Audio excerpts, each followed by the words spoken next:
আসসালামু আলাইকুম। আজকের গল্প টিয়া পাখির বুদ্ধি। সুকুমার রায়। এক ফরাসি ভদ্রলোকের একটা কুকুর আর একটা টিয়া পাখি ছিল। কুকুরটাকে তিনি নানা রকম খেলা আর কাজ শিখিয়েছিলেন। বাইরে যাও, দোকানে যাও, খাবার আনো বলে তিনি যখন যেমন হুকুম করতেন, কুকুরটা ঠিক তখন তার হুকুম তামিল করত। টিয়া পাখিটা কিন্তু কিছু কাজ শেখেনি। সে কেবল সবসময় বকর বকর করে কথা বলতো আর কুকুরটার ওপর সর্দারি করত। কুকুর বেচারা হয়তো ঘরের মধ্যে শুয়ে আছে, হঠাৎ টিয়া পাখিটা চোখ পাকিয়ে ধমক দিয়ে বলল, এই বাইরে যাও। কুকুরেরও হুকুম শুনে অভ্যাস, সে ভয়ে ভয়ে লেজ গুটিয়ে দরজার দিকে রওনা হতো।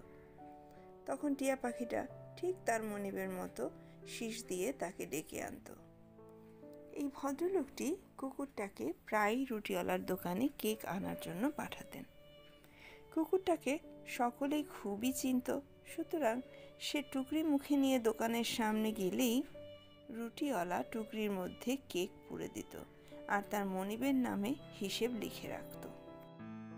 একদিন ভদ্রলোকটি হিসেব করতে গিয়ে দেখেন যে তার হিসেবের সঙ্গে দোকানের হিসেব মিলছে না। তিনি যতবার কুকুরটাকে পাঠিয়েছেন, দোকানের হিসাব তার চাইতেও বেশি লেখা হয়েছে। কয়েকদিন পর্যন্ত এর কারণ কিছু বোঝা গেল না। তারপর তিনি একদিন দেখেন কি কুকুরটা শুয়ে আছে। এমন সময় টিয়া পাখিটা হঠাৎ বলে উঠল, টুকরি আনো। কুকুরটা একটু উঠে টুকরি নিয়ে এলো। টিয়া পাখি বলল, দোকানে যাও। কুকুর বেচারা ইতস্তত করতে লাগলো। তাই দেখে সে আবার চিৎকার করে বলল, এই দোকানে যাও।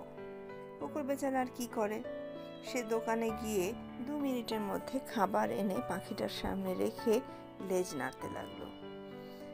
ইচ্ছাটা সেও কিছু ভাগ পায়, কিন্তু টিয়া পাখি বাইরে যাও বলে এক ধমক দিয়ে তাকে তাড়িয়ে দিল। নিজেই সবটা খাবার খেতে লাগলো। তখন ভদ্রলোকটি বুঝতে পারলেন যে দোকানের হিসাব কেন এত বেশি লেখা ছিল। গল্পের শেষ এখানেই। পরবর্তী গল্প ব্যাঙের সমুদ্র দেখা। ততক্ষণ সাথেই থাকুন। ধন্যবাদ।